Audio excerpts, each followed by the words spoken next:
अष्टमी एक हिंदू त्योहार है जो दिवाली से लगभग 8 दिन पहले कृष्ण पक्ष अष्टमी को मनाया जाता है। अहोई अष्टमी का अर्थ अनहोनी को होनी बनाना होता है। उत्तर भारत में प्रचलित पूर्णिमांत पंचांग के अनुसार यह कार्तिक माह में पड़ता है और गुजरात, महाराष्ट्र तथा अन्य दक्षिणी राज्यों में प्रचलित अमांत पंचांग के अनुसार यह आश्विन माह में पड़ता है। दोस्तों, अब मैं आपको अहोई अष्टमी व्रत की पौराणिक कथा सुनाने जा रही हूँ, जो कि संतान की लंबी आयु और सुख समृद्धि के लिए माँ पार्वती के प्रति अटूट विश्वास और संकल्प को दर्शाती है। प्राचीन समय की बात है। एक नगर में एक साहूकार रहता था। साहूकार के 7 बेटे थे और उनकी एक बहू थी। साहूकार का परिवार बहुत सुखी था, लेकिन उसकी बहू को संतान सुख प्राप्त नहीं हो पाया था, जिसका दुख उसे हमेशा रहता था।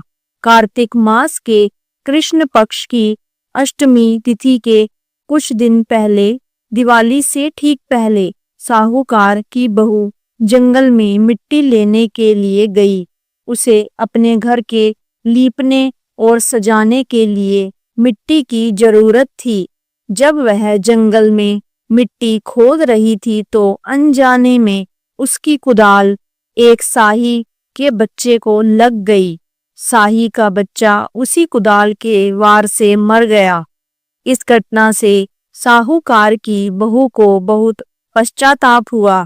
वह बहुत दुखी हुई और साही के बच्चे की मृत्यु के कारण वह बहुत भयभीत हो गई।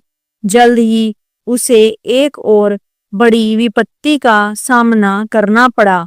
साही के बच्चे की मृत्यु के दोष के कारण एक एक करके उसके 7 बेटों की भी मृत्यु हो गई। बेटों की मृत्यु से साहूकार और उसकी बहू गहरे शोक में डूब गए। बहू को समझ आ गया था कि यह सब साही के बच्चे को मारने के पाप का फल है। जब साहूकार की बहू ने अपनी यह दुख भरी कहानी अपनी पड़ोस की स्त्रियों को बताई तो उन्होंने उसे यह सलाह दी, हे बहू, तुम बहुत दुखी हो। यदि तुम अपने इस पाप से मुक्ति पाना चाहती हो और अपनी संतानों का सुख वापस पाना चाहती हो तो तुम्हें अहोई माता का व्रत करना चाहिए। अहोई अष्टमी के दिन तुम साही और साही के 7 बच्चों का चित्र बनाकर उनकी पूजा करो और सच्चे मन से अपनी भूल के लिए उनसे क्षमा मांगो। अहोई माता, जो कि माँ पार्वती का ही रूप है, तुम्हें अवश्य क्षमा करेंगी और तुम्हारी संतान को लंबी आयु का आशीर्वाद देंगी। साहूकार की बहू ने श्रद्धापूर्वक उनकी बात मानी। कार्तिक कृष्ण पक्ष की अष्टमी तिथि पर उसने पूरे विधि विधान से अहोई माता का व्रत किया। उसने दीवार पर साही और उसके बच्चों का चित्र बनाया, कलश स्थापित किया और रात को तारों को अर्घ देकर माता की पूजा की। उसने अपने मृत बेटों के लिए पश्चाताप किया और सच्चे मन से अहोई माता से अपने पापों की क्षमा मांगी। साहूकार की बहू की सच्ची श्रद्धा और पश्चाताप से अहोई माता यानी कि माँ पार्वती बहुत प्रसन्न हुई। उन्होंने बहू को दर्शन दिए और उसे क्षमा करते हुए वरदान दिया कि उसके सभी पुत्रों को लंबी आयु प्राप्त होगी। अहोई माता के आशीर्वाद से साहूकार की बहू को वापस से संतान सुख मिला और उसके पुत्र दीर्घायु हुए। तभी से यह परंपरा बन गई कि संतान की लंबी उम्र, सुख और कल्याण के लिए माताएं अहोई अष्टमी का व्रत रखती हैं।